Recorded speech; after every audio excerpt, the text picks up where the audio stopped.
Bueno, Mariana, la doctora Mariana Jedid de Brasil, gracias Mariana por acompañarnos.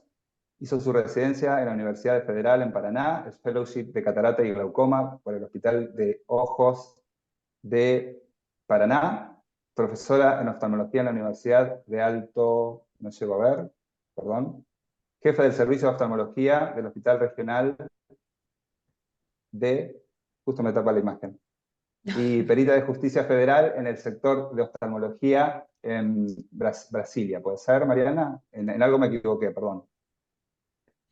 Hugo, muchísimas gracias por la invitación y muchísimas gracias por estar con los disertantes que son especiales. Nico, Rosario, muchísimas gracias. Bueno, y por último presentamos a Hugo. Hugo es el presidente de la Asociación Entrerriana de Oftalmología, es miembro de la Asociación Argentina de Glaucoma. Por favor, silenciar los micrófonos. Es founder de Glaucoma Forum y es director del Centro de Ojos Santa Lucía. Él nos va a hablar sobre cirugía glauco-faco-refractiva. Antes de comenzar, queremos agradecer el apoyo técnico brindado por el doctor Jacobo Yáñez. El doctor Yáñez es oftalmólogo en el Hospital Gregorio Marañón de Madrid y él es el gestor y creador de Oftalmo Network. Esta es una herramienta que utiliza plataformas online en la cual pueden encontrar disponibles más de 2000 webinars, congresos, simposios, revistas de relevancia. Y próximamente se creará un espacio en este Oftalmo Network para la EO. El objetivo es trabajar en forma mancomunada y ampliar horizontes con el beneficio de mejorar la parte científica y sobre todo la calidad de atención para nuestros pacientes.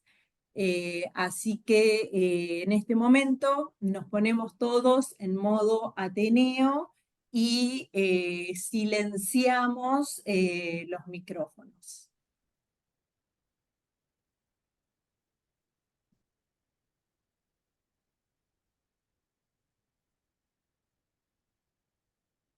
Invitamos a Nicolás, que va a comenzar con la primera charla sobre OCT, lo que tenemos que saber sobre OCT. Muchísimas gracias. Ahí veamos si se ve. ¿Se ve, no? Sí. Perfecto, Nico. Bueno, fantástico. Bueno, muchísimas gracias, como decía anteriormente. Un placer estar con ustedes. En este caso, voy a hablar un poquito de OCT, lo que hay que saber, los conceptos más básicos de OCT. Muy bien, vamos a ver que hay un montón de OCTs distintos. Yo creo que los principales cuatro son estos, que es el Cirrus de Zeiss, el de Heidelberg, el Spectralis, el Optoview y el de Topcon. Después hay otros más, pero me voy a referir principalmente a estos. Antes de empezar, tenemos que tener en cuenta algunas cositas cuando uno se refiere a OCT. Y en esto voy a poner dos casos distintos. Uno es, por ejemplo, un paciente de 40 años que viene porque la abuela tiene un glaucoma primario de ángulo abierto, pues se lo diagnosticaron hace 3 o 4 años, y va a la consulta y tiene el campo visual que le da normal, la presión está normal, la gonioscopía le da normal, se hace un OCT y el OCT le da alterado en la región nasal, por ejemplo. Bueno, a este tipo de paciente, ¿qué hacemos? ¿Lo tratamos con ese OCT alterado? Ese sería el primer caso. Y el segundo caso, un paciente, por ejemplo, que también tiene la madre, la abuela con glaucoma, la abuela quedó ciega de un ojo por glaucoma, hacemos el campo visual está normal, hacemos una gonioscopía y tiene pseudoexfoliación capsular, tiene que no se ve el trabeculado en casi 180 grados, vemos el nervio óptico, tenemos una leve asimetría, pero hacemos el OCT y nos da completamente normal. Ante esta situación, ¿tratamos o no tratamos al paciente? O sea, ¿nos quedamos tranquilos que el OCT no nos da normal? Bueno, esas son algunas de las preguntas que nos vamos a ir haciendo. Una de las cosas sumamente importantes cuando uno hace un OCT y cuando lo va a evaluar es tener en cuenta esto, la base normativa, el talón de Aquiles del OCT, la parte débil, digamos. Si ustedes se fijan, la base normativa es muy baja, con lo cual el paciente que nosotros estemos evaluando lo va a comparar con muy poca gente, con muy pocos pacientes. Y si uno es un poquito más exquisito y se fija dentro de los pacientes la etnia que tiene cada uno, vamos a ver que baja mucho más la cantidad de pacientes con los cuales lo está comparando. Así que cuando uno hace un OCT y cuando uno lo va a evaluar, siempre tener muy en cuenta esto, que no es un dato menor. Otro concepto también sumamente importante es el rango de calidad de imagen, la intensidad de señal. Y esto es sumamente importante porque baja intensidad de señal nos marca, o sea, si el OCT no puede ver bien ese nervio óptico o esa mácula, tampoco la va a poder evaluar. Y sí tenemos que saber el rango mínimo aceptable, la intensidad mínima para el equipo que estamos utilizando. Van a ver que tiene rangos distintos que va a depender del equipo que estén utilizando, pero sí es sumamente importante que sepan cuál es el equipo que están usando. Esta es la hoja de reporte, la hoja de impresión de los principales tomógrafos. Dicen más o menos lo mismo con una distribución que no todos son iguales. Bueno, ¿cómo vamos a evaluar el OCT? ¿Cómo lo vamos a ir dividiendo por sectores? En la parte superior lo que lo vamos a fijar son los datos del paciente, tener en cuenta la edad del paciente, porque vamos a ver que a medida que van pasando los años vamos teniendo una pérdida de células ganglionares que es fisiológico. Entonces, si colocamos mal la edad, a lo mismo que sucede con un campo visual, eso nos puede dar alterado. Por otro lado, tener en cuenta que no tenemos base normativa para menores de 18 años, y esto por ahí es una limitante si uno quiere tener una cierta guía. Entonces, quizás por un pequeño tip es cambiarle, si tenemos un paciente pediátrico, no sé, tiene 6, 7, 8 años, le podemos cambiar la fecha de nacimiento y poner, por ejemplo, que nació en el 2004, 2006, entonces vamos a poder comparar. Eso para el primero OCT, ya en los segundos, y tercero lo comparamos con el anterior de él. Y por otro lado, mirar muy bien lo que es la intensidad de la señal, ¿no? Si tenemos una intensidad de señal más baja, lo que nos va a marcar es que anormalmente está más alterado de lo que debería. O sea, nos da peor de lo que debería ser. Luego vamos a estos gráficos que son sumamente importantes. Uno es el mapa de grosor, que es esto que está acá. Esto, mientras sean más cálidos los colores, quiere decir que tienen mayor cantidad de fibras y nos habla de que son más sanos. Habitualmente tiene una forma de alas de mariposa y esto nos permite ver un montón de cosas, ver cómo se van distribuyendo esas fibras y tenemos que ver la simetría que existan entre los dos ojos. Fíjense la diferencia con un paciente que tiene un glaucoma ya más avanzado. Otro es el mapa de desviación, que lo va desviando de lo normal, ¿no? Los colores cálidos en este caso lo que va a marcar es que tiene pérdida de fibras. Esto lo que nos permite, entre otras cosas, es ver en dónde tiene las lesiones. Por ahí muchas veces encontrar lesiones que, por ejemplo, Hoyts, que no se pueden, el OCT no lo detecta, pero sí lo marca en este mapa de desviación. Y bueno, podemos discriminar variantes anatómicas como se puede ver en este sector que no tienen un rango patológico.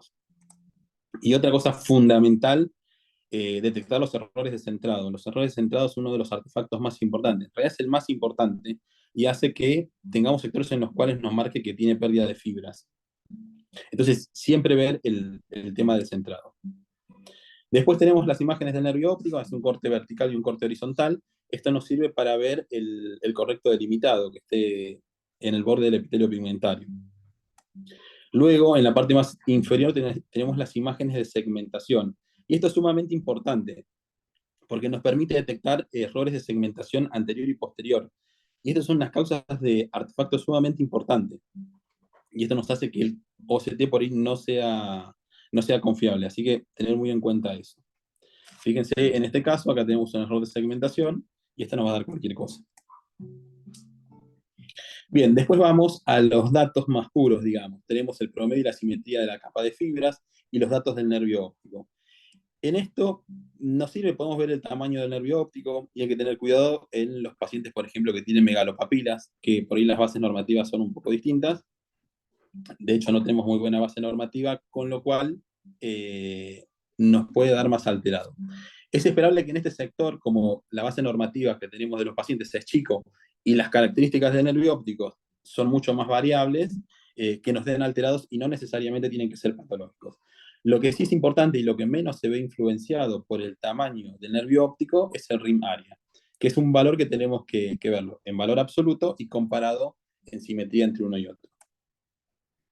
Después tenemos la doble joroba. En esto lo podemos ver sobre el borde del nervio óptico o un poquito más alejado, de 3,45 milímetros. Y lo que tenemos que ver en esto es que sean simétricos, que estén en la parte verde, pero que sean simétricos. Y por otro lado, lo que nos permite ver son errores de segmentación.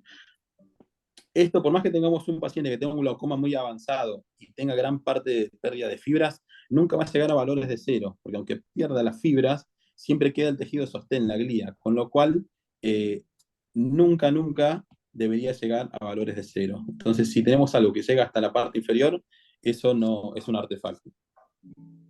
Bueno, después tenemos el gráfico circular en cuadrantes. Eso lo vamos a estar alterado si tenemos el cuadrante superior o inferior que esté en amarillo o que esté en rojo. Habitualmente la zona de mayor vulnerabilidad es el cuadrante inferior, luego el superior. El cuadrante temporal es el que suele perdurar más en el tiempo y en las áreas de que tiene más fluctuación.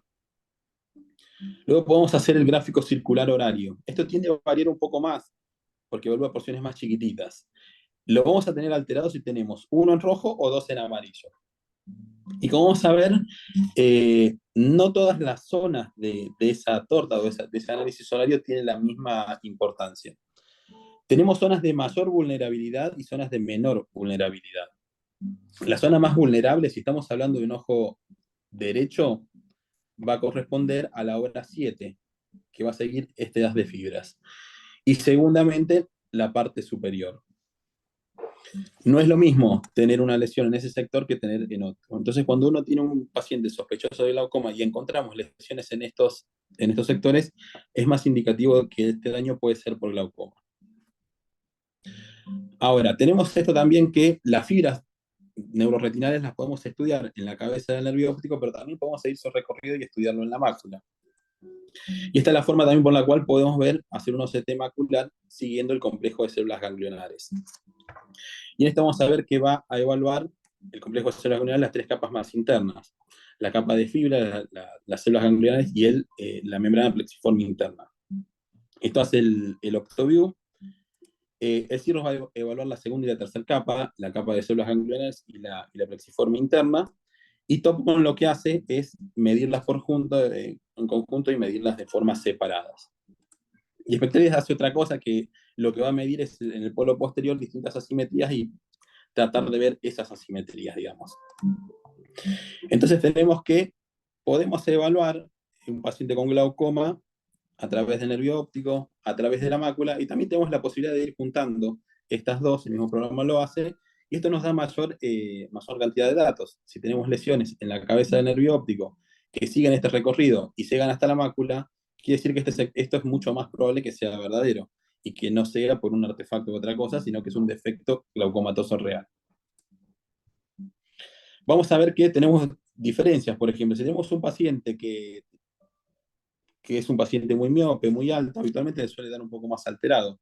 Si tenemos atrofia peripapilar, por ahí le cuesta un poco más poder evaluarlo, con lo cual nos puede dar más alterado. O si tiene muy tilteada el nervio óptico, también nos pasa lo mismo. Con lo cual, en este caso, el OCT de nervio, el OCT macular de complejo de células ganglionares nos ayuda un poco más.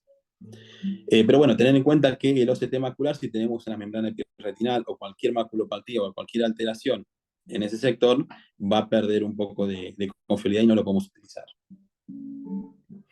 Unas cositas ya terminando, antes de terminar, tener en cuenta lo que son los principales artefactos. Y por otro lado, no todo lo que está en verde nos descarta glaucoma, ni todo lo que está en rojo nos hace confirmar glaucoma. Los artefactos más comunes, los voy a pasar muy rápidamente. El quinto en frecuencia es el artefacto por más segmentación anterior, y este muchas veces se asocia con membranas epirretinales o desprendimientos vítreos que van generando tracciones, y fíjense cómo van alterando, haciendo que esté anormalmente con mayor cantidad con mayor espesor. El cuarto es el espesor o sea, el artefacto por baja intensidad de señal. Mientras más baja sea la señal, más alterado va a dar el OCT, diciendo como que tiene menos cantidad de fibras. Entonces, un tip importante es cuando vayamos a hacer un OCT, pedirle al paciente, o sea, poner una gotita o alguna lágrima para hidratar un poco más la córnea y que salga un poquito mejor. Bueno, el tercero es artefacto por mal segmentación posterior, que esto puede pasar mucho en los pacientes en los cuales tienen glaucomas muy avanzados, entonces ya lo empieza a segmentar mal. El segundo es el asociado a desprendimiento de vitrio posterior. Se fija en este sector cómo está anormalmente engrosado, porque tenemos ese traccionamiento, y una vez que se termina de liberar, ya va a valores más bajos. Y por lejos, lo más importante es el artefacto de descentrado. Y esto es lo que siempre tenemos que ir viendo. Tenemos que ver que la cabeza del nervio óptico y tenemos que ver que el círculo esté perfectamente centrado.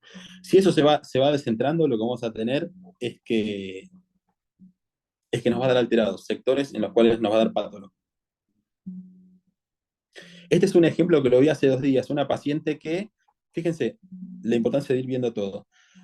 Si uno se fija en rangos generales, esto da prácticamente normal, ligeramente sospechoso, acá vemos un defecto superior, y si uno se fija en el análisis horario, solamente tienes una P menor a 5, o sea, es amarillo.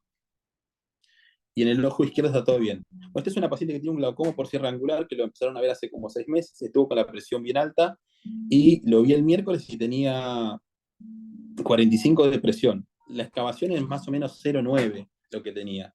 Si ustedes se fijan en este análisis en este gráfico, fíjense la diferencia de asimetría que tiene. Si uno se fija en el de desviación, no tiene grandes diferencias, pero ya casi se marca una franca diferencia. Yo creo que es cuestión de tiempo para que se vaya alterando, pero fíjense cómo esto simple nos ayuda un montón. Bueno, después tenemos un caso que es por problema de descentrado, pero a fines prácticos, y yo creo que ya por falta de tiempo, vamos a pasar un poquito.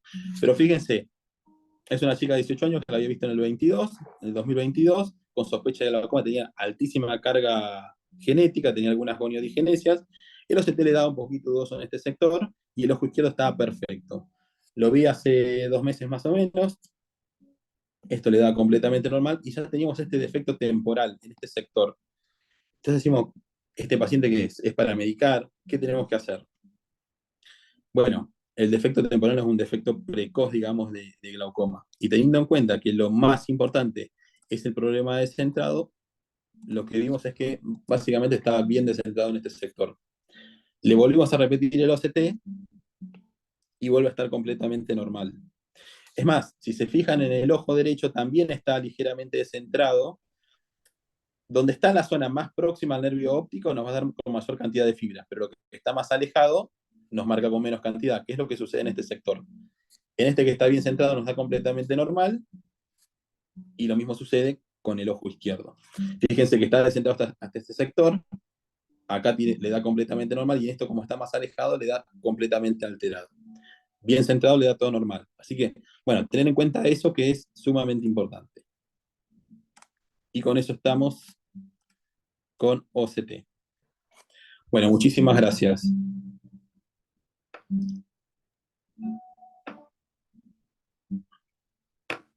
Estamos Excelente, ahí. Nico. Excelente. Muy bien. Muchas gracias. Mientras se prepara Rosario. Rosario, te hago una preguntita. A ver, una pregunta y seguimos. Una preguntita, Sí. Nico. Sí, estoy. Por ejemplo, teniendo en cuenta las limitaciones de la base normativa que presentan los distintos equipos, ¿qué recomendarías en, por ejemplo, niños y jóvenes? ¿Qué pueden usar, qué podemos usar como para tener mayor certeza de lo que estamos haciendo? Yo creo que es aplicable para todos, digamos, pero es un tema de no guiarse por los colores, digamos. Ni lo verde te descarta glaucoma, ni los rojos te lo va a confirmar. Siempre ver el contexto. ¿Viste el ejemplo de esta paciente que estaba con una presión sumamente alta? Que muchas veces Sí. se va alterando por pequeños sectores. Y muchas veces te sirve el OCT para ver en el índice colorimétrico, ¿viste? El de calor en la parte superior. Muchas veces ves distintos HOIT que te ayudan a evaluar eso. Y sí ten en cuenta que el OCT es un examen complementario nomás que nos ayuda a confirmar o a descartar, pero no nos va a hacer diagnóstico. Y bueno, una cosa que por ahí nos puede ayudar es si el paciente es pediátrico y no lo compara con nada, bueno, cambiarle la edad y eso nos puede ayudar. Y sí siempre tener en Bien, y cuenta, otra, digamos, una cosita más. Habitualmente si es un paciente sospechoso y la presión está normal, lo que tenemos es tiempo, entonces nada nos apura a definir. En tal caso, si nos da algo alterado y es sospechoso, pero la presión está bien, lo vamos siguiendo en el tiempo. Le hacemos un nuevo CT a los 4, los 6 meses y lo vamos controlando. Si algo se va alterando o le sube la presión o algo modifica, ahí lo tratamos. Pero en general el glaucoma siempre da tiempo. Entonces, creo, otra cosa es no apurarse con el tratamiento. perfecto, perfecto. Está bueno lo que decís de cambiar la edad y de última ir haciendo estudios seriados y hacer como la propia base normativa con ese niño o con ese adolescente en un plazo de tiempo prolongado. Se me No, tal ocurre. cual. El problema es el primer OCT, que no tenés con qué compararlo. Claro, Pero ya del segundo en adelante lo comparás con el mismo paciente, así que ya nos soluciona exacto. bastante, digamos. Pero siempre, y más en los pacientes pediátricos, hay que contextualizar todo, porque no es solamente un OCT, un campo visual, es todo, es la gonioscopía, Es todo. es un montón de cosas. Y Impecable, muchas Nico. veces, Seguimos con la doctora. sí, Sí, y muchas veces en estudios complementarios, no hablando de estudios bajo anestesia, el campo visual no es útil. Entonces, la herramienta del OCT, que es simple, nos da un montón de información. Así que es súper útil en pediatría, que el campo visual, como sabemos, no es confiable en nadie, menos en un niño de 4 años, pero un OCT sí le podemos hacer a un niño de 4 años. Sí, tal cual, tal cual. perfecto, perfecto. Bueno, seguimos entonces con Rosario Varalo, la doctora Rosario Varalo, que nos va a hablar de facomulsificación y cierre angular. Adelante, Rosario. Bueno, muchas gracias. Se ve mi pantalla, ¿verdad? Perfecto. Bueno, los felicito por la organización que tienen con la sociedad. La verdad que es un placer estar acá y además ver cómo organizan estos ateneos. Espero que me sigan invitando a participar en sus discusiones. Bueno, nosotros con Hugo nos gustó este tema porque es un tema que abarca al oftalmólogo general, aquel que hace cirugía de catarata, donde vemos que a veces hay como una sobreindicación de la cirugía de catarata para el tratamiento del glaucoma en sí mismo, ¿no? Entonces, la idea de hoy es hacer un algoritmo. Y porque básicamente cuando nosotros vemos un cierre angular, es decir, hicimos una gonioscopía al paciente y vimos que más del 180 grados de su trabéculo tiene una aposición iridotrabecular, y podemos incluso haber hecho algún estudio de imagen, nuestra primera intención muchas veces es hacer una iridotomía periférica, pero sabemos que la IP no siempre es efectiva. De hecho, en el 25% de los pacientes que nosotros le hicimos una IP, le repetimos la gonioscopía y el ángulo no abrió. Y esto es porque sabemos que los mecanismos de cierre angular no son solo el bloqueo pupilar, que es donde la IP va a actuar, sino que pueden haber otros mecanismos como un iris plató, un iris periférico grueso o un lens bolt, que pueden estar solos o pueden estar combinados. Pero además de que no solo siempre es efectiva, sino que su efecto puede no ser duradero, es decir, pudo haber funcionado y a veces está descrito que incluso en 18 meses ya el ángulo está cerrado de vuelta. Y esto nos hace preguntarnos cuál puede ser el rol de la FACO en el cierre angular. Entonces vamos a hacer un algoritmo respondiendo dos preguntas: ¿cuándo está indicada la FACO? Y si hacerle FACO sola o combinada. Porque existen desafíos de la FACO en el paciente con cierre angular, incertidumbre en el cálculo del lente, estamos trabajando con ojos con hipertensión ocular, cámaras estrechas, dificultad en la dilatación, pueden tener prolapso del iris en la cirugía, podemos tener esa capsulorhexis en una cámara estrecha que sea más difícil de realizar, pacientes que pudieron haber tenido sinequias, daño endotelial, e incluso el riesgo de fusión coroidea, por ejemplo, en esta paciente que tenía un anoftalmos, podemos llegar a tener que hacer preventivamente una irido, sónulo y alodotomía intraquirúrgica para prevenir un glaucoma maligno.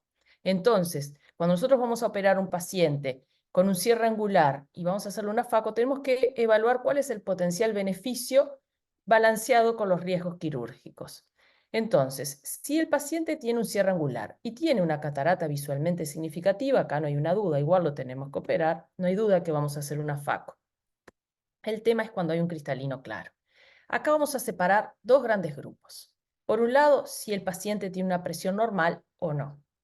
En aquellos que tienen la presión normal, a su vez, está claro que hay dos grandes grupos. Si tiene menos de 50 años o si tiene más de 50 años. Cuando el paciente tiene menos de 50 años, nosotros hemos visto en amplios estudios que no todos los pacientes que tienen un cierre angular van a ser un glaucoma agudo, ¿verdad? O un glaucoma crónico. Entonces, nosotros, a menos que sea una cámara muy, muy, muy estrecha, un componente del cristalino que es obvio que sea ya un componente facomórfico, nosotros vemos si nuestro paciente entiende y colabora y puede colaborar con el seguimiento y el paciente lo prefiere, podemos realizar observación. Ahora, si este paciente tiene lo que llamamos un cierre angular plus, es decir, que tiene algo por lo cual es más riesgoso para él, por ejemplo, que haya un diabético y que haya que dilatarlo periódicamente, o que tenga que tomar medicación anticolinérgica. Entonces, a este paciente, o que viva lejos, por ejemplo, y no pueda consultar, le podemos ofrecer de entrada una iridotomía periférica.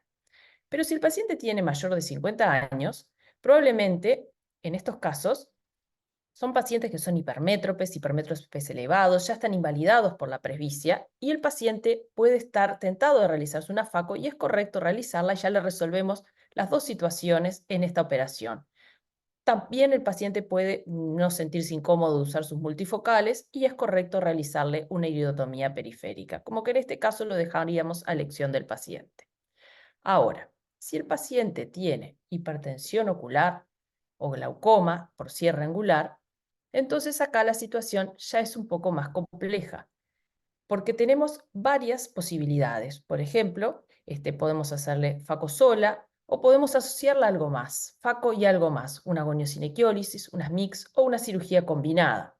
Entonces, ¿cómo resolver esto? Y esta es la pregunta de FACO sola o combinada. ¿La FACO sola es efectiva para bajar la presión? Decimos en todo tipo de glaucoma. Lo que pasa es que en el glaucoma primario de ángulo abierto ese efecto es tan pequeño que ni siquiera llega a 1 milímetro de mercurio, pero es especialmente efectiva en el glaucoma primario de ángulo cerrado, tanto para bajar la medicación como para bajar la presión. Esto fue demostrado en el estudio Eagle, que termina concluyendo que en un paciente que tiene un glaucoma con cierre angular y la extracción de su cristalino claro es más eficaz y con mejor relación costo-efectividad que la IP y debe ser considerada como opción de primera línea de tratamiento. Entonces, la FACO sola es el tratamiento si el paciente tiene hipertensión ocular y cierre angular. Pero ¿qué pasa si este paciente, además, yo cuando le hice la gonioscopía, lo intenté y veo que tiene sinequias?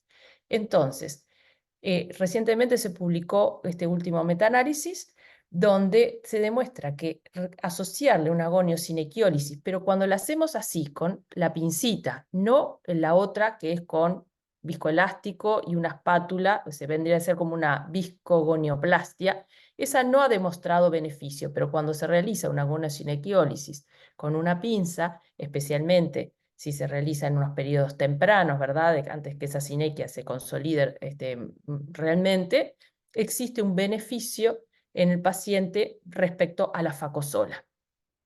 Ahora, si nosotros ya tenemos ese ángulo, ya le hicimos la FACO, liberamos alguna sinequia y resulta que estaba con presión, el asociarle un procedimiento angular en este metaanálisis publicado ahora en el 2024 muestra que es lo que el mejor beneficio que va a tener nuestro paciente. Por ejemplo, en ese caso estamos asociándolo a un procedimiento de GAT. Incluso va a tener más beneficio que la cirugía de facotrabeculectomía. Finalmente, ¿a quiénes le vamos a hacer entonces una cirugía combinada? Porque sí tiene su indicación en nuestro algoritmo. Va a ser en pacientes fácicos que tengan un glaucoma primario de ángulo cerrado, ¿verdad? Severo, muy avanzado, y sabemos que este paciente no va a poder tolerar un pico de presión postoperatorio. Ningún pico, de repente, un piquito de presión se me lleva esa neurona que le está manteniendo la fijación. Entonces, nosotros a este paciente vamos a considerar adicionarle un procedimiento filtrante a la FACO.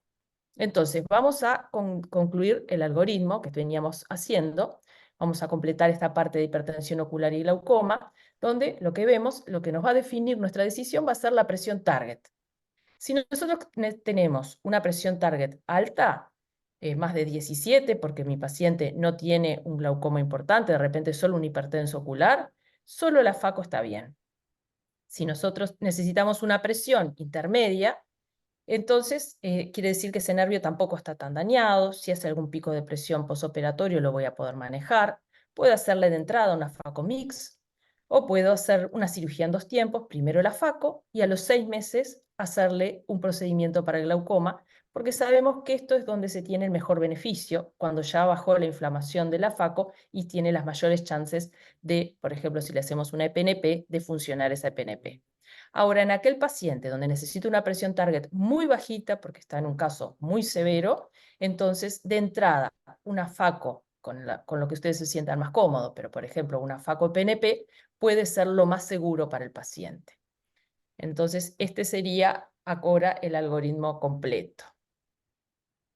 Y esto sería todo lo que tengo para compartir. No sé qué piensas, Hugo, si era más o menos lo que teníamos en mente cuando planteamos este tema. Creo que fue muy clarificadora tu charla, realmente, porque a veces uno se embrolla un poco en sospecha de cierre angular, etcétera, y no es todo lo mismo. Te hago una pregunta. Si tenés un paciente con cierre angular mal controlado, que está pseudofáquico, le sacaron su cristalino, su catarata para poder aliviarlo o controlar su presión y sigue descompensado, ¿qué procedimiento le haces filtrante? Bueno, ahí lo primero la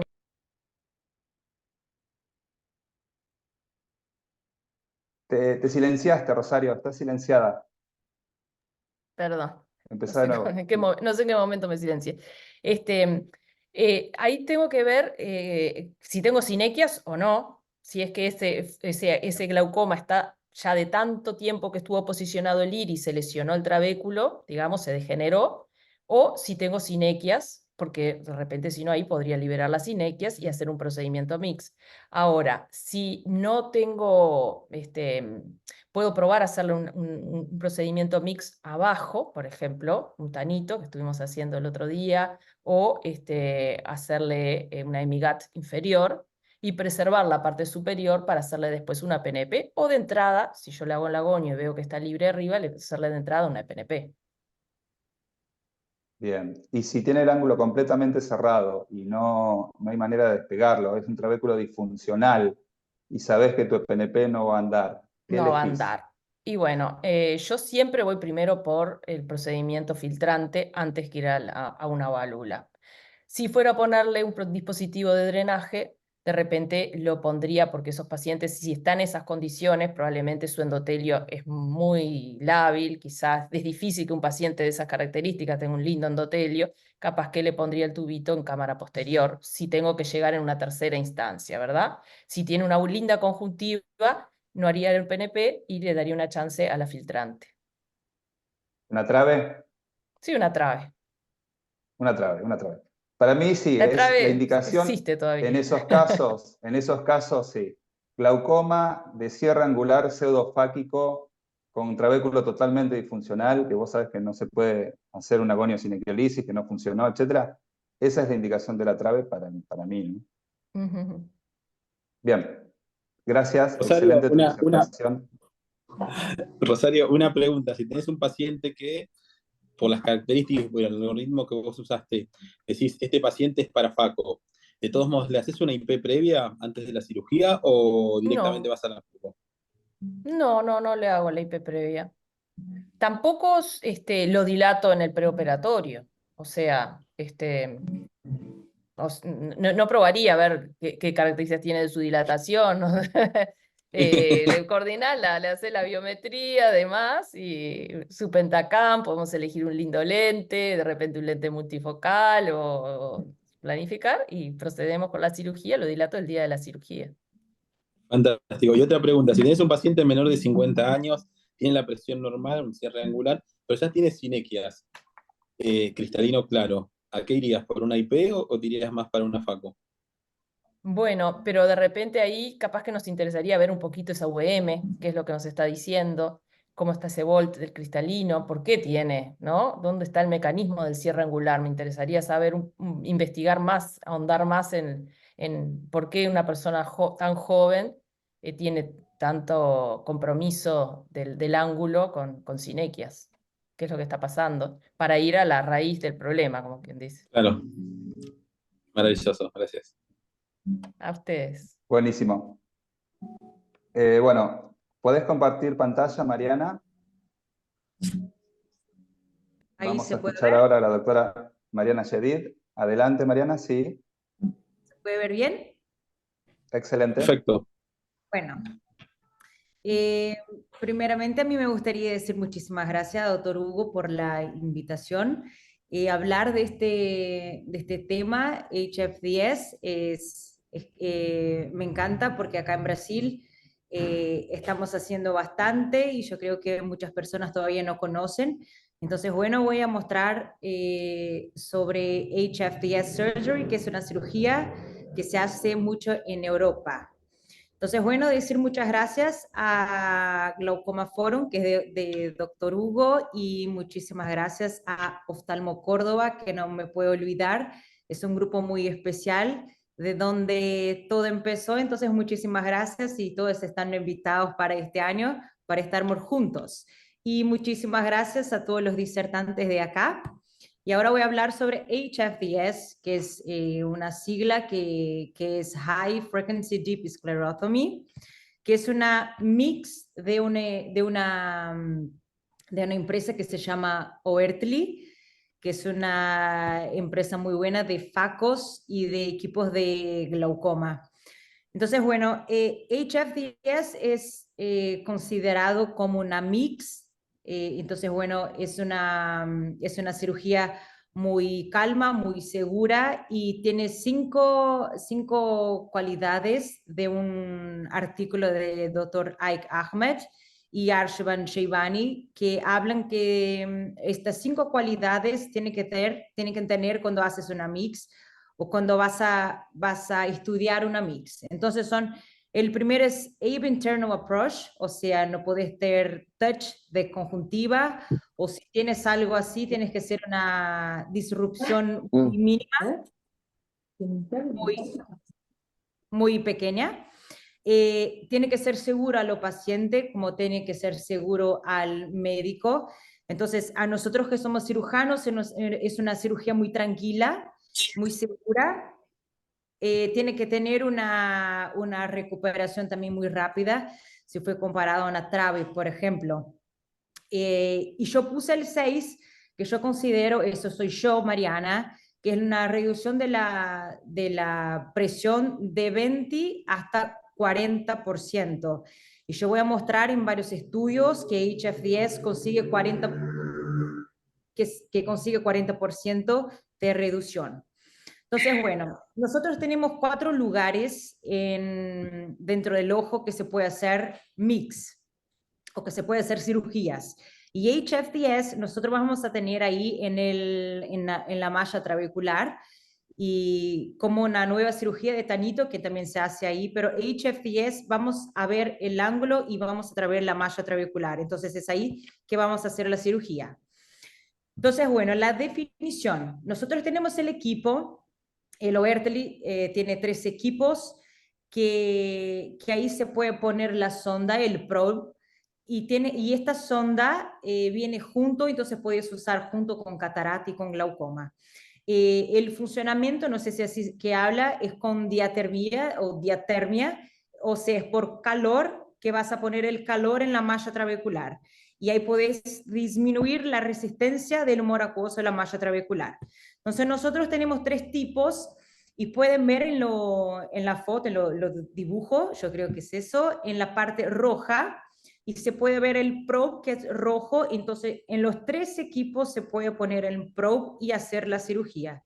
Entonces las indicaciones hoy de HFDS en todos los estudios que hay son en glaucomas leves a moderados. Pero ahora en Brasil estamos haciendo un estudio en glaucomas avanzados que vamos a publicar, yo creo que final del año. Pero hoy en los estudios, todos los estudios son en glaucomas leves a moderados y glaucomas en ángulo abierto. Cerrado todavía no tenemos estudios.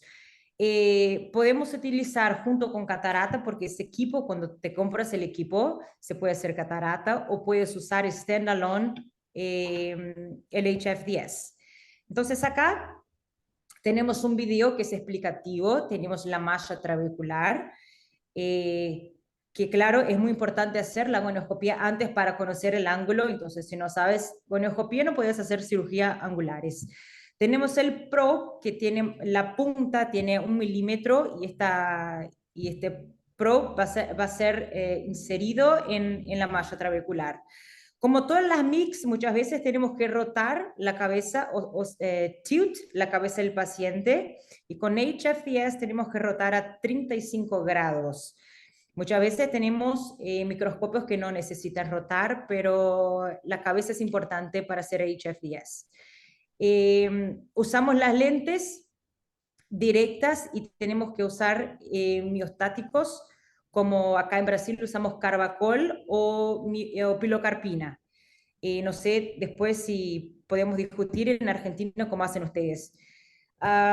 Usamos viscoelástico dentro del ojo para mantener la cámara. Hacemos una incisión de 1.2.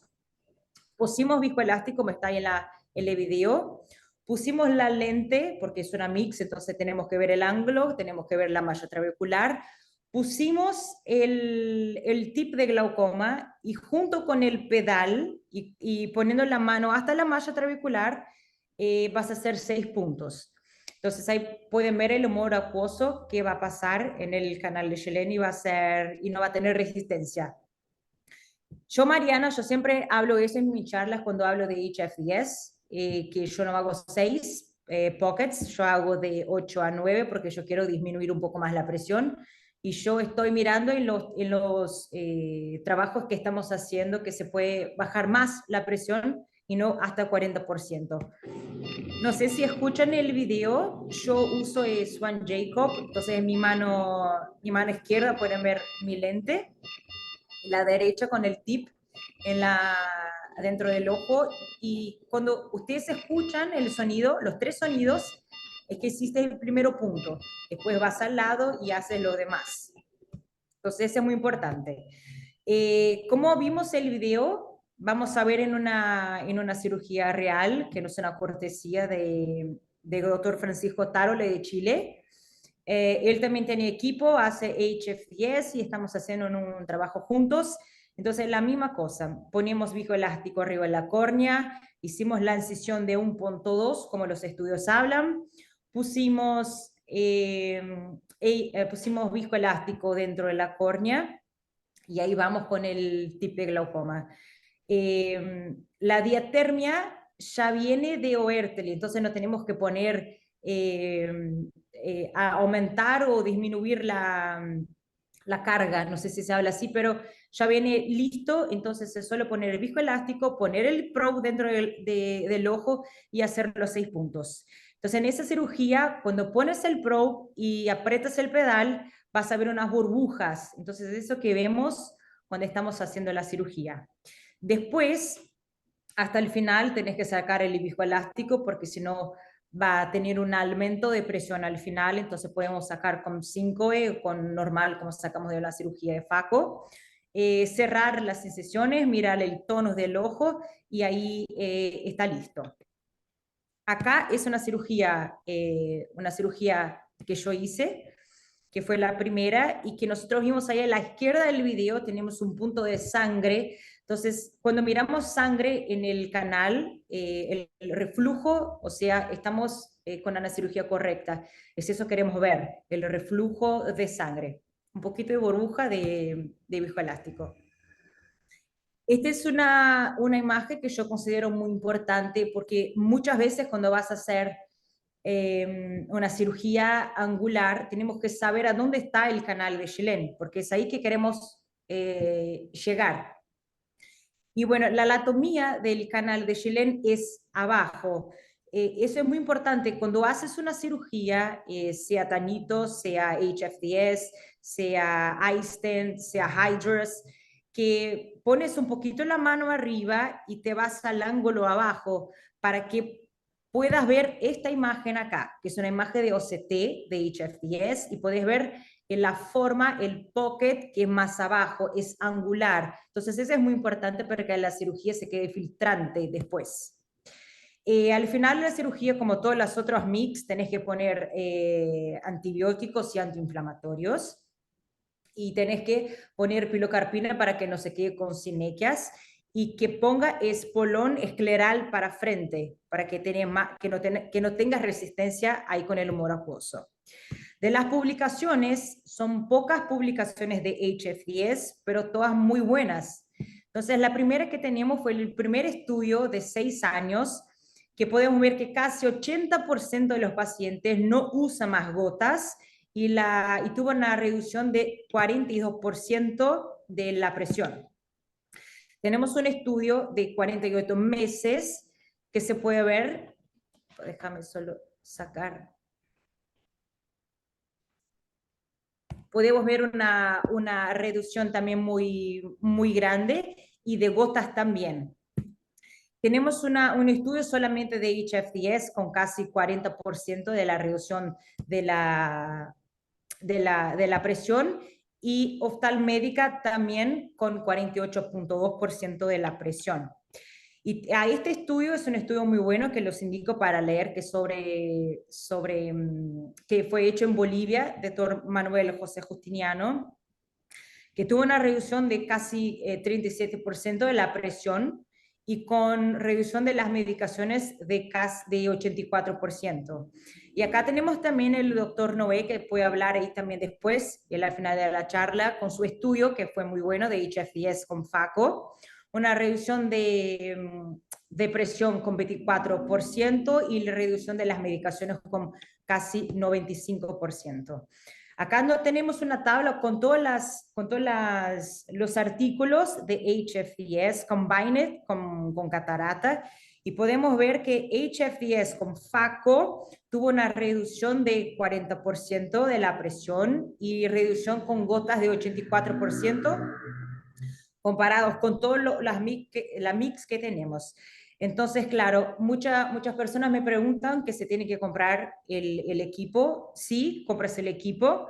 Y si haces glaucoma, que todavía es fácil hacer una mix hoy, si conoces el ángulo, si sabes la anatomía, entonces ya tenés un equipo con las dos cosas, con FACO y con glaucoma. Entonces es un equipo muy bueno y yo no tengo disclosure en eso, pero es un equipo muy bueno que ya hace la FACO y se hace el glaucoma, ya hace con el HFDS.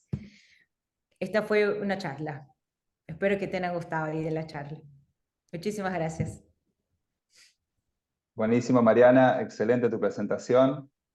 A ver, ¿qué experiencia tenés vos con Sí, algunas preguntas que creo que Noé las estuvo respondiendo, pero Constanza pregunta ¿cuándo cicatriza? ¿Se cierra el tiempo o permanece abierto? Y si se puede repetir, si sería necesario repetirlo.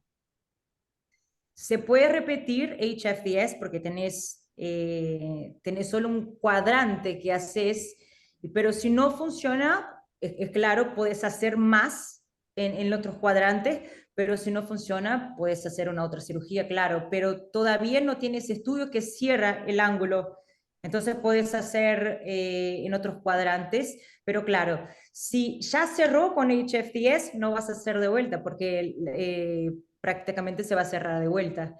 Pero todavía como viste la imagen de OCT, el pocket es grande, entonces todavía creo que es difícil cerrar. Pero sí, claro, se puede, las MIC se pueden cerrar. Ahí el comentario de Noé Rivero fue: la diatermia genera una fibrosis alrededor de cada orificio, manteniendo abierto por mucho tiempo.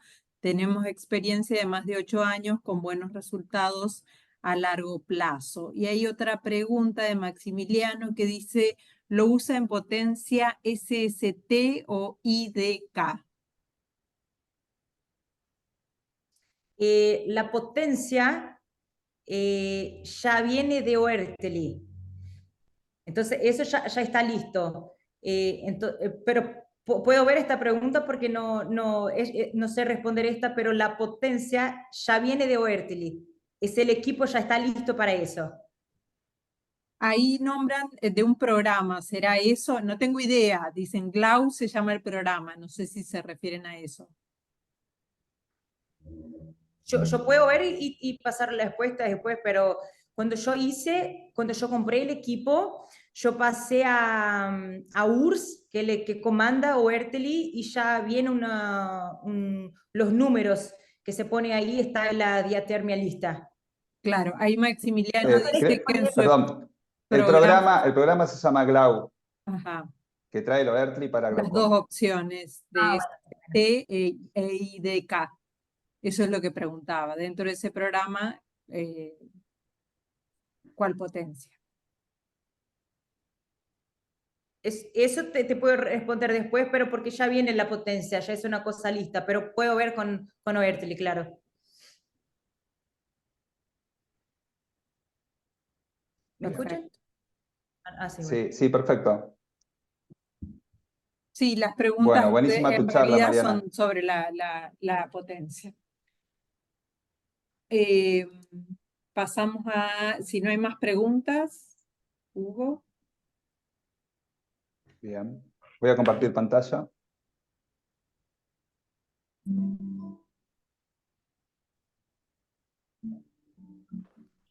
Después, en todo caso, cuando finalicemos, si quedan algunas preguntas pendientes, tratamos de resolverlas al final. ¿Les parece? Bueno, voy a hacer una pequeña introducción, así que suban los volúmenes de sus computadores.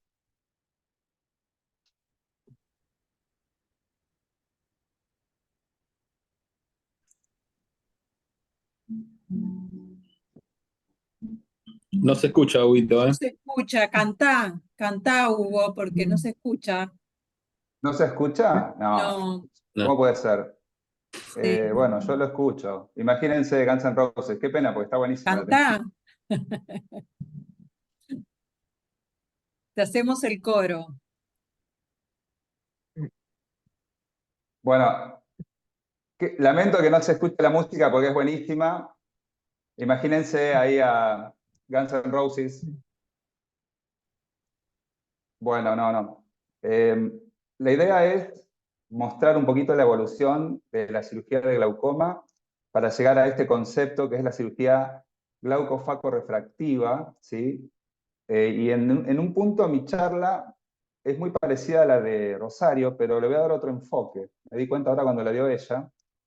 Básicamente, ¿qué es la cirugía glaucofacorefractiva? Es la combinación de la cirugía de catarata con glaucoma, haciendo foco en el resultado refractivo del paciente para mejorar la calidad de vida. Muchas veces, nosotros, los cirujanos de segmento anterior o de glaucoma, cirujanos de segmento anterior, focaliza demasiado en la cirugía del cristalino para colocar el trifocal, que es un extremo, que está bien también, o el cirujano de glaucoma se focaliza demasiado en bajar la presión ocular sin importar el método, por así decirlo. Las dos cosas son válidas, pero la idea acá es tratar de combinar ambas y dar lo mejor de cada una. Tenemos suficiente evidencia de que la trabeculectomía es una cirugía de glaucoma astigmatizante. Ese es un paciente mío operado hace 12 años, que regula muy bien, pero tiene una ampolla exuberante. Y yo lo que voy a hacer para ordenarme un poco es dar algunos tips, algunos consejos. Como dijo bien Rosario, hacer una faco precoz, sobre todo en pacientes que tienen un cierre angular, una sospecha de cierre angular, es una cirugía faco glauco preventiva, ¿sí? Pero lo más importante para todos es ver el estado del ángulo y saber qué presión target necesitamos. Y así como dijo Rosario también, si nosotros tenemos un paciente que tiene hipertenso ocular o que tiene un glaucoma de reciente inicio, que está muy bien controlado, etc., y necesitamos presiones de arriba de 17, le podemos hacer solamente la FACO. Y con eso, muy probablemente, controlaríamos bastante más la presión. Ahora bien, si tenemos un paciente que nuestra PIO target tiene que estar entre 12 y 17 milímetros de mercurio, ahí asociamos un procedimiento mix. En mi caso y en mi experiencia, yo voy a mostrar lo que hago, elijo hacer una trabeculotomía transluminal asistida por gonioscopía, que es un procedimiento de muy bajo costo y muy accesible, sobre todo para los cirujanos que hacen segmento anterior. Necesitamos una goniolente quirúrgica, esa es una lente de Hill, una goniolente de Hill. Usamos un polipropilene 5 ceros y hacemos primeramente una goniotomía con un cuchillete Villans. Una vez que conseguimos abrir el canal de Schlemm, introducimos el propilene y podemos hacerlo en 360 grados o en 180 grados, que es lo que llamamos EMIGAT.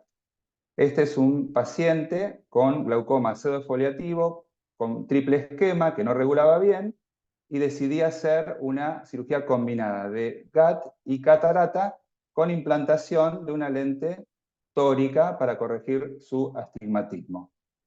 Entonces, este es un ejemplo claro de lo que puede ser llamado una cirugía glaucofaco-refractiva, ¿sí? Este paciente que estaba con triple esquema, después del GAT, 360, reguló y ahora está sin medicación. Y hay otros procedimientos mix que por ahí son un poco más costosos. Esa es una goniectomía por irrigación. Se puede hacer un procedimiento Cajuc, etcétera, que tienen su costo. Estos son los resultados, controles a las 24 horas, como vemos. Son pacientes que tienen un poco de lipema y a veces hay que regular un poquito el tema de la presión ocular con el viscoelástico que dejamos en la cámara anterior o el aire que dejamos en la cámara anterior.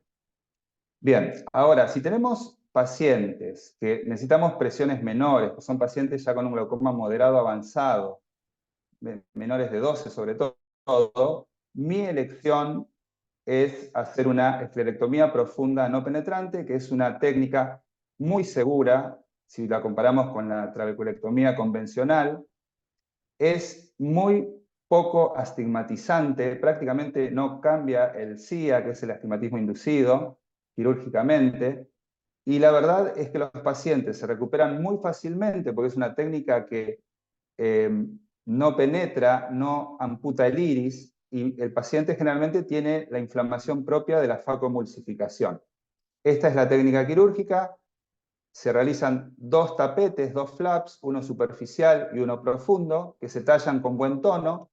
Luego de hacer la faco, que en ese caso se hizo con una lente de rango extendido, seguimos con la segunda parte de la PNP, que es el tallado de la membrana trabeculodesemética y el retirar el trabeculado substacanalicular.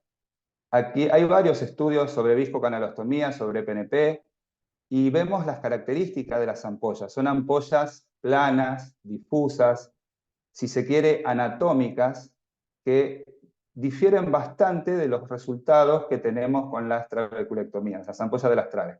Acá vemos pacientes operados a la semana, al mes, vemos cómo es la característica de las ampollas. Bueno, entonces, ¿por qué hacemos el PNP? Básicamente porque no disminuye la eficacia al combinarla con la faco, como pasa con la trabeculectomía, que aumenta la tasa de fallo de la trave. Presenta una mayor seguridad, como dijimos, hay estabilidad del campo visual postquirúrgica y ausencia de whiteout. El cierre angular lo voy a pasar un poquito rápido, pero básicamente tenemos que saber si el trabéculo es funcionante o no. Si el trabéculo es funcionante, hacemos solamente la faco. Ya lo explicó Rosario por qué. Ojos cortos, nanoftálmicos, con alto riesgo de fusión coroidea. Si el trabéculo es disfuncional, asociamos una goniosinequiolisis.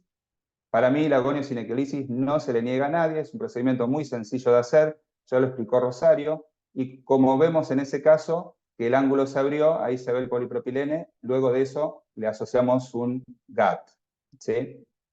Bueno, de esto ya habló Rosario, digamos, la goniosinequiolisis nos permite a nosotros no pasar directamente a una cirugía más invasiva, como puede ser una trabeculectomía. Doy el ejemplo del plató. el plató muchas veces no se soluciona sacando el cristalino, entonces la endocicloplastía es un procedimiento bastante interesante para hacer, porque retrotrae el cuerpo ciliar, cambiando la anomalía anatómica que tiene el cuerpo ciliar en estos casos. Y un consejo fundamental que les puedo dar a todos es, en los pacientes que tienen glaucoma y les vamos a hacer una cirugía combinada de catarata, no usar ningún tipo de lente difractiva, ¿sí? Bien, paso a un caso clínico. Este es un paciente, Carlos, de 69 años, con un glaucoma primario de ángulo abierto con daño moderado, que tenía una presión de 22 milímetros de mercurio con triple esquema, una refracción de +2 y una catarata nuclear. Como era un glaucoma moderado y básicamente no estaba regulando y tenía progresión, digamos, lo que decidí hacer es una FACO asociada a una EPNP. Entonces, colocamos una lente monofocal plus, una lente de Bauschilom. Siempre retiro el viscoelástico posterior y anterior, y como les comentaba, hacer la EPNP en 2 partes. Hacer la viscodisección, el tallado de la membrana trabéculo-desemética, hay que hacerlo muy cautelosamente, y cuando tenemos una superficie de membrana adecuada, hacer la esclerectomía, ¿sí? Realizamos el peeling, quitamos el trabeculado supracanalicular, que el trabeculado supracanalicular básicamente es una porción de tejido que contiene el piso del canal de Schlemm y el trabeculado externo, que es el trabeculado córneo-escleral. Viene adherido al piso del canal de Schlemm cuando lo retiramos. Bueno, eso fue el ojo derecho. En el ojo izquierdo, que tenía un glaucoma leve y tenía unas presiones de 18, también estaba con un triple esquema, no tenía progresión de daño, entonces decidí hacer un procedimiento menos invasivo, si se quiere, ¿sí? También corregía 10 décimas con un +2, paciente hipermétrope, y una catarata incipiente. En este caso decidí hacer un EMIGAT. Y generalmente cuando hacemos EMIGAT, que focalizamos en el cuadrante nasal inferior, tratamos de dejar libre la hora 12 para un futuro poder hacer alguna técnica filtrante. Es muy sencillo, en lugar de pasar en 360, pasamos solamente la mitad, marcando antes, por supuesto, el polipropileno para saber dónde llega la extensión de los 180 grados. Luego del GAT, en este caso al revés de como hice hoy, no, perdón, igual que como hice hoy. A mí me gusta hacer primero el GAT y después la FACO, ¿sí? Acá vemos el control a los 8 meses, una VM que hizo la doctora Celina Logioco de este paciente. Gracias a Celina, la verdad que son imágenes impecables las que logra hacer. A la izquierda vemos la VM, a la derecha vemos la membrana trabéculo-desemética con algunos pliegues. Vemos que el paciente quedó hemétrope con una presión de 11 milímetros de mercurio sin adición de gotas. En el otro ojito, en el lado derecho, presten atención a la VM, que se ve una muesca donde se ve el remanente del trabéculo, ¿sí? En la parte superior está abierto el canal de Schlemm y se ve como a ver si lo puedo marcar, se ve la flecha ahí, se ve el remanente del trabéculo. Y acá, en el agonio, podemos observar que se empieza a pigmentar el canal que está abierto porque no se ve el trabeculado. Paciente métrope con presión de 10 milímetros de mercurio. Esta es la agonioscopía del ojo izquierdo. Se ve muy bien cómo la ausencia del trabeculado y cómo está abierto y empieza a pigmentarse ya el canal, ¿no? Bueno, y básicamente como conclusiones, quiero decirles que, bueno, la cirugía de catarata no sustituye la cirugía de glaucoma de ninguna manera, así que eso es fundamental saberlo. Y cuando hacemos cirugía combinada, tratar de elegir técnicas que, como les dije, sean seguras, eficaces y, de alguna manera, aumenten la calidad de vida del paciente. Con este tema de, por ejemplo, las MIG son astigmáticamente neutras, no generan ampolla, no necesitan citostáticos. Así que otro consejo es aprender a hacer gonioscopía quirúrgica, porque esto llegó, esto es lo que se hace, y esto prácticamente, como consejo, es lo que hay que hacer. Muchas gracias.